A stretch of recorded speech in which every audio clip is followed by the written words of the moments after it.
Halo gengs, dimanapun kalian berada apa kabarnya? Berjumpa lagi bersama saya. Pada kesempatan kali ini, saya akan mereview sekaligus membahas tentang remaja yang selalu membuat kekacauan dan tentunya sudah hal biasa dirinya masuk penjara remaja.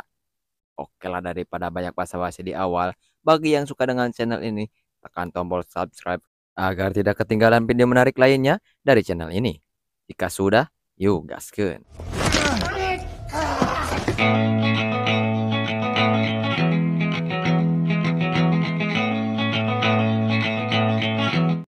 Film diawali dengan diperlihatkannya seorang pemuda sekaligus tokoh utama yang bernama Tatsuya Iguchi yang sedang menjalani masa penahanan khusus remaja karena ulahnya yang sering membuat kekacauan setiap saat.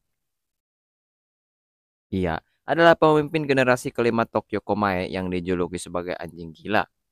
Karena kegilaannya melawan para musuhnya, Iguchi berada di lembaga penahanan remaja pada usia 17 tahun. Namun, di dalam sana, dia tidak pernah belajar dari kesalahan dan terus mengulangi perbuatannya hingga akhirnya dia dikirimkan ke sel isolasi untuk menjalani hukuman. 6 bulan berlalu, akhirnya Iguchi pun dibebaskan dari pusat tahanan remaja. Kang Murad mengingatkan Iguchi untuk tidak membuat onar lagi dan tidak kembali pada tempat itu. Namun, 2 orang remaja yang tidak sengaja lewat malah memprovokasi Iguchi, sehingga Iguchi terpancing dan sangat marah juga tidak peduli jika dia baru keluar dari tempat itu. 3 bulan kemudian, Iguchi pun keluar lagi dari tempat itu dan Kang Murad sampai bosan mengingatkannya. Waktu pun berlalu, restoran tempat makan Ishidu yang bertugas sebagai kepala pengawas kepolisian bertemu dengan Paman Kim, juga Bibi Kim, yang bersedia menjadi wali Iguchi selama masa percobaannya keluar dari penjara remaja. Dan Iguchi akan bekerja di sana sebagai seorang pelayan. Mereka berdua akan berusaha membantu Iguchi selama rehabilitasnya menjadi seorang remaja yang patuh hukum dan akan menjauhkannya dari segala tindakan kejahatan. Sebelum Ishidu pulang, dia mengingatkan Iguchi untuk tidak berbuat kebodohan lagi di kotanya dan berpesan untuk tidak bertemu dengan orang-orang Komae lagi.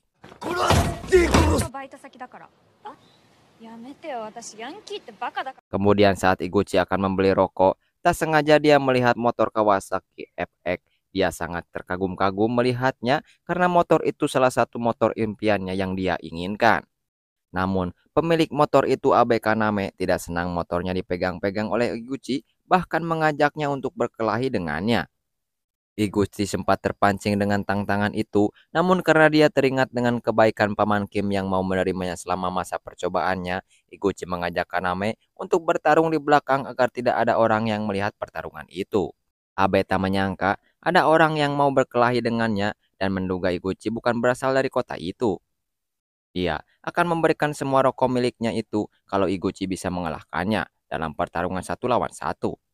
Mendengar itu, Iguchi pun semakin bersemangat namun dia ingin bertanding sumo dengan Abe karena dia tidak ingin dianggap melanggar perjanjian yang dibuat dengan Ishidu. Tentu saja, hal itu membuat Abe terkejut namun dia tidak peduli dan terus mengajak Iguchi bertarung bebas dengannya.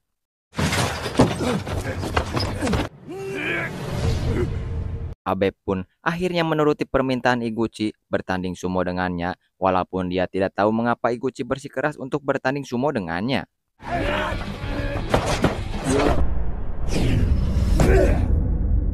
Iguchi pun berhasil memenangkan pertandingan dan sesuai dengan janjinya Abe pun memberikan rokok atas kekalahan tersebut. Dan ia memperkenalkan diri kalau dia adalah wakil ketua dari geng Kirihito dan berpesan pada Iguchi untuk tidak memberitahu semua orang kalau dia telah kalah dengannya, agar keseimbangan kekuatan di wilayah ini tidak rusak karena kejadian ini. Iguchi pun memperkenalkan dirinya kalau dia juga bagian dari sebuah geng Tokyo Komae yang berasal dari Chiba. Dia menjalani masa percobaan di kota ini setelah keluar dari penjara remaja dan sekarang bekerja di restoran yakiniku yang bernama Sanrui.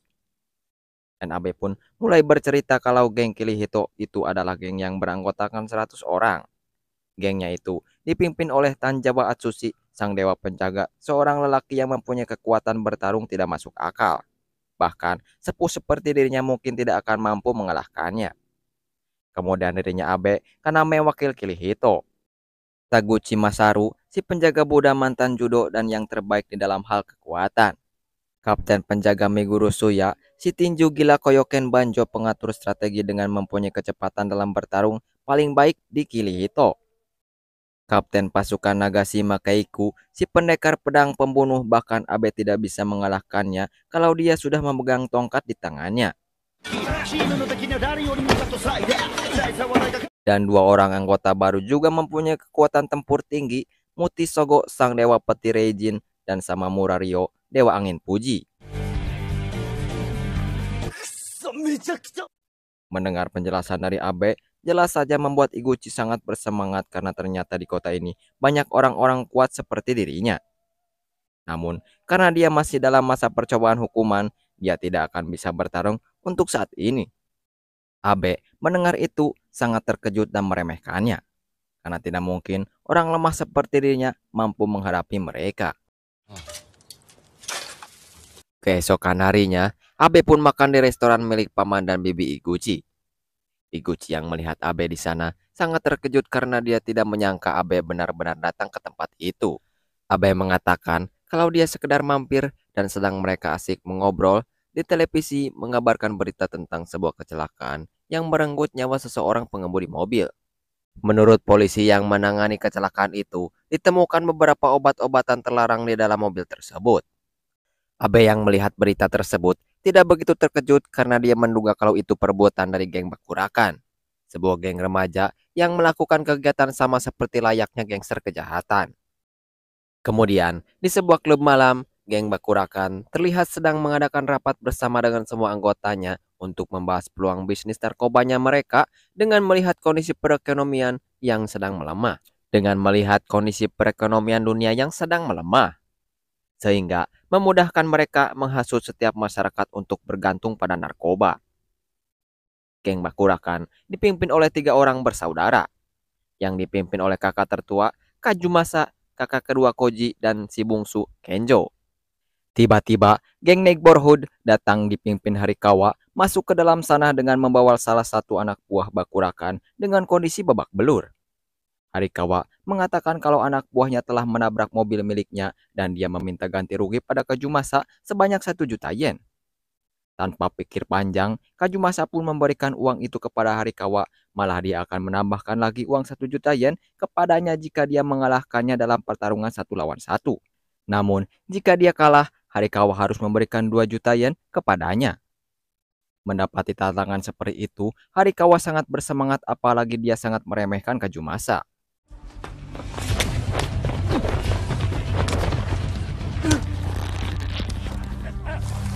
Harikawa pun kalah dalam pertandingan itu dan dia harus membayar 2 juta yen saat itu juga.